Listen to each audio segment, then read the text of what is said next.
Hey there, Grumpy Old Fart here. I'm doing an unexplained disappearance video on Owen Parfitt, Parfitt, from 1768. In this country and around the world, people go missing every day. This is an unfortunate fact of our daily lives. This video is about a man who inexplicably went missing in a crowded area with a group of people less than 100 feet away. Oh, and he couldn't walk. Yeah, this was crazy. This one's crazy. But first, if you enjoy my content, it would really help me out if you would hit the like button, subscribe to my channel, share my content on social media, and post a comment or two. Remember, I welcome your comments, even if you disagree with me.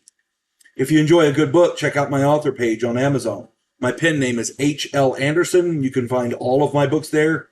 I like to think I write good stories that make you think. I've got 2 of them so far. I'm working on the 3rd. The first one is Vanguard 1. The second one is Task Force Terminus. They're futuristic space warfare. It's a study of humanity from an alien perspective. I wrote a political fantasy called The Righteous President. I wrote a 3-book science fiction Western series called Drifters.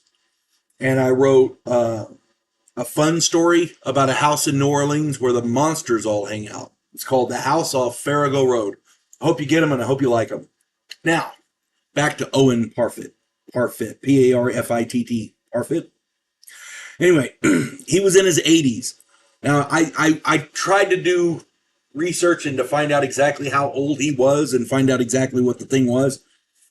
But every article I found had a little bit of different information, so I had to kind of mix and match and conglomerate the information that was common to all of them.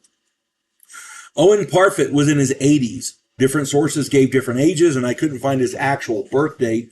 So all I can say is he was in his mid to high 80s. He's 85 or better, I think. He had advanced rheumatism and was paralyzed so that he could not walk.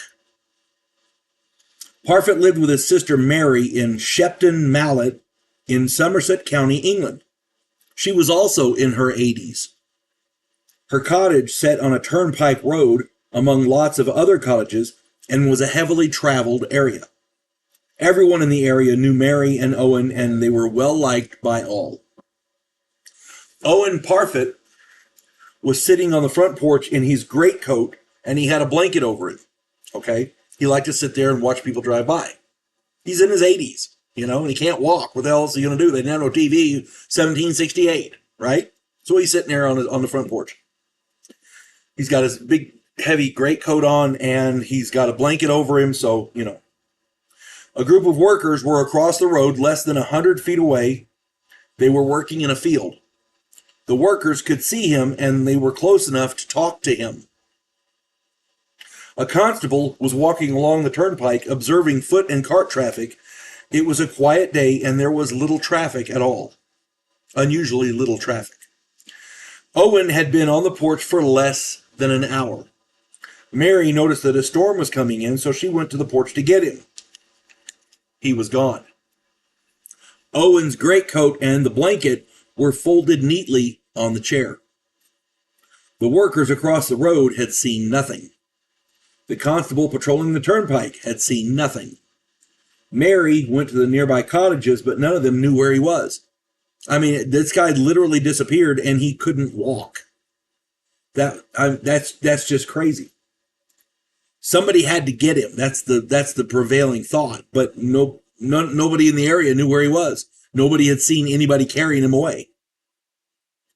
Locals organized a massive search over the next week, but no sign was found of Owen. Local newspapers ran articles and notices for months, but no information of his whereabouts or his situation was forthcoming. The local constabulary started looking at foul play and even investigated Mary, but no evidence or information turned up. Now, keep in mind, Mary's in her 80s, and by all accounts, they got along well. So, unless she found a way to bury him somewhere, Owen Parfitt was an old man. He was in his 80s. He had no money, no valuables, and no enemies. He had the reputation of being friendly and likable. If someone abducted him physically, then they took the time to remove his greatcoat and fold it neatly along with his blanket there on the chair. All the while, a group of people were less than 100 feet away in full view. So, yeah. Exhausting all other logical possibilities, the locals began to suspect supernatural forces. A group of locals even went so far as to hold a seance to try and figure out what happened to him, but nothing ever came of it. Basically, what this boils down to is a man who couldn't walk disappeared off of a porch without a trace in an area which was crowded and under observation by many people, including a constable. The only thing left is the old standby. Beam me up, Scotty. There's nothing left, people. At this point, I'm looking at alien abductions. The alien, an invisible alien ship, cloaked or whatever, stopped over the house, beamed him up, and then they beamed down an alien to return his greatcoat and a blanket and fold it neatly on the chair, and then they beamed him back up. All the while, and the alien had to be invisible too. I mean, what else is there?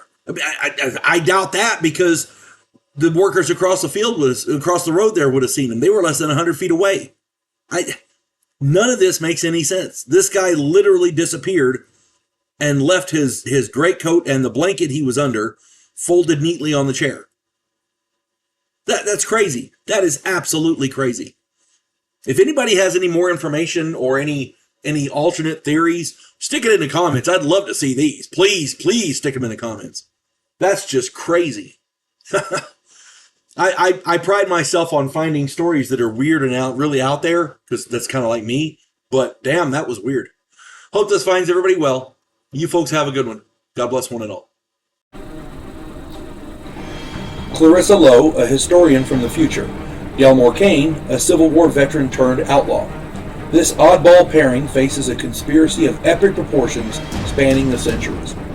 If you like action and adventure westerns with a splash of science fiction and fantasy, check out my book series Drifters and their ongoing adventures.